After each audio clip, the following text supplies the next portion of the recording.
What is up, everyone? Welcome back to another episode of the GOAT Show. Today I'll be doing my SEC predictions. Should be interesting with Texas and Oklahoma joining it, but here we go. Finishing last, I have Vanderbilt. They probably could get some potential upsets, but other than that, I do think it's pretty known that Vanderbilt is the worst in the conference. I really don't see them getting many wins this year. Saying that, looking at number 15, we have Arkansas. I have them going 4-8. I have not at least to win a conference game, to be honest. I don't think they're going to be able to compete in the new SEC, and I could see both these teams potentially leaving the SEC. Maybe not Arkansas, but I could definitely see Vanderbilt leaving. But yeah, I don't got much to say about these teams. I got them at 15 and 16. Coming in at number 14, I got Mississippi State. These bottom teams, I don't see them competing in the SEC, which is where a majority of their losses come from. I do have them going 4-0 in the out-of-conference games. Both of them was 5-7. I could see them potentially getting another win in the conference to make them a 6-6 record and make a bowl game. At number 13, we have Kentucky. Kentucky is a team I could see shocking some people, but at the same time, I don't think I'm ready to go that far quite yet. So I got them sitting at number 13 right now. At number 12, I got the Florida Gators. They have the hardest schedule in the country. I do feel like talent-wise, they are one of the most talented teams in the league. I know they did lose a lot, but they also gained a lot. I have them going 6-6 with a 3-5 conference record. But man, their schedule is so tough, and I do feel like the 6-6 record is going to be overlooked because of how hard the schedule is. But yeah, I think Florida is going to be a lot better than the record says. At number 11, I got South Carolina. South Carolina started coming on towards the end last year, but overall, they did lose a Rattler to the draft, so I don't think South Carolina is going to be doing much of anything. I do know they got Harbor, if all my college football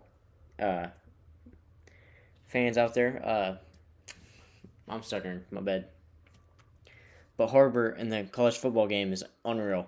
Hopefully he's like that in real life, but I don't see it. So I got South Carolina going 6-6. A lot of people really are not gonna like this. I got Auburn going 8-4 this season. I do feel like they will have a bounce back year. Peyton Thorne, he has to have a lot of work, but I do feel like an off season is going to help him. And then Auburn's schedule isn't too hard either. I have them going 4-4 in the conference, but their out of conference is Alabama, A&M, California, and New Mexico. I feel like those are guaranteed wins. And then they play Kentucky and UL Monroe and Vanderbilt. So they got a pretty easy schedule, I'd say. So that's why I got them going 8-4. Next up, we have Missouri Tigers. They're coming off a New Year's Six bowl win against Ohio State. I do think they're going to be pretty solid. I have them 8-4 as well. I'm going 3-0 in the out-of-conference games, beating Murray State, Buffalo, and Boston College. They also play Vanderbilt. That will be a win. Massachusetts is a win, so that's like 5 guaranteed wins right there. And then they got some tough ones. They got Alabama, Missouri, Oklahoma, and Texas A&M. Those three will probably make or break Missouri season. I could see them winning all of them, to be honest. I could see them winning all the games I just mentioned. The only one I could see them losing is Alabama. But I could see this team going 11-1, potentially. But I just got to see more. I do think that one against Ohio State was kind of Mickey because Ohio State did have a lot of the stories out and everything, but one over Ohio State is one over Ohio State, so. Coming in at number 8 is normally the most slept-on team every single year, Texas A&M. I do feel like they're about to have a really good season. I have them finishing 7-5, but 8 because of the conference record and the head-to-head I have over them beating Missouri. They have pretty easy wins. I feel like Notre Dame week 1 is going to be a show-out. I feel like that's really going to show us what both those teams are really made of. I do have Notre Dame winning that game, but A&M also plays a pretty tough schedule with playing Texas and LSU. I got them losing both of those games. They do face Missouri, who's going to be tough. But other than that, most of the games on the schedule are winnable, and I have Texas A&M at 7-5. Next up, we got Tennessee. Tennessee lost a lot of people, and their schedule is actually pretty tough. I know in the out-of-conference game, they do face NC State at NC State. That should be a really good one. And then they face Alabama, Georgia. Those are the games they're going to have to win. I do feel like outside of those 3 games, all those games are winnable. But playing at Georgia this season is not ideal for them. So I got Texas, well, not Texas, but Tennessee sitting at the number 7 spot. Coming in 6 is the Big 12 transfer, the Oklahoma Sooners. Oklahoma's offense, I do feel like will keep up in the SEC, but the thing I'm worried about is their defense. I do feel like they will start off the season 3-0, beating Tulane, Houston, and Temple, but then they go and play Tennessee. They have a home game, so that's going to be a 50-50 game. At Auburn's going to be pretty tough, the Red Rivalry game. And then they got a win against Maine, but then they also play Alabama and at LSU, so I feel like there's a couple games they could lose that I have them winning, and there's a couple games I have them losing that they could win. So I got them sitting at 9-3 with a conference record of 5-3. And number 5, I have Ole Miss. I do feel like Ole Miss is a kind of overrated. I know I got them at 10-2, but the schedule they were playing is kind of whack. They play Foreman, Middle Tennessee State, Wake Forest, and Georgia Southern, and Kentucky to start the season. I feel like that's an easy 5-0 for them. They do play a road game at South Carolina, but I don't really think that's going to be a problem for them. The only hard game they really have is Georgia and LSU. I could see them potentially upsetting Georgia because it's at their place, but at the same time, I could see them getting absolutely annihilated. They do go to Gainesville, and I said Florida's kind of underrated, but I do feel like Ole Miss is a bit better than Florida.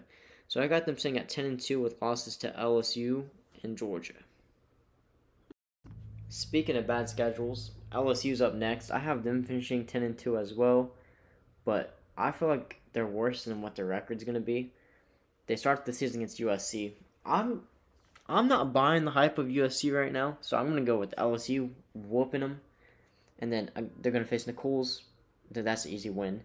South Alabama is an easy win, but their out-of-conference game was also UCLA.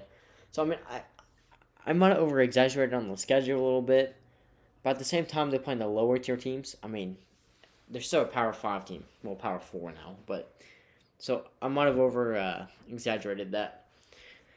But overall, LSU has a pretty easy schedule outside of that. So I got LSU sitting at 10-2. I could see them going 12-0.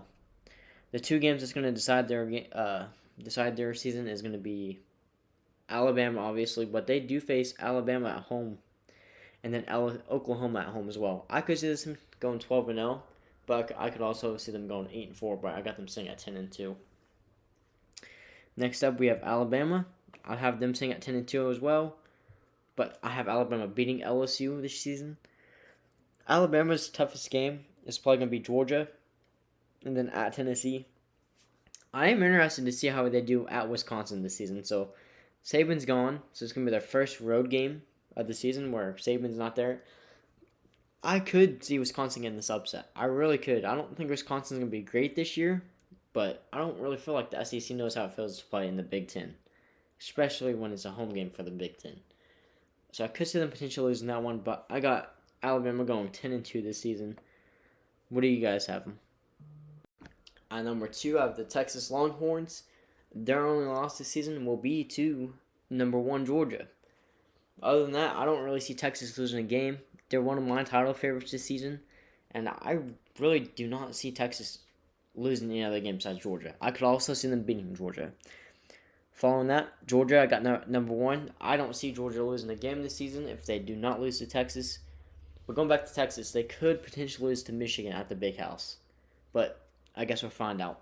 But anyways, yeah, I got Georgia number 1. And then in my SEC championship, I do have Texas getting vengeance from their regular season loss against Georgia. So my SEC pick for this season will be the Texas Longhorns.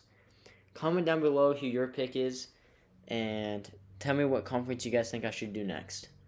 Thank you guys for watching, and peace out, goats.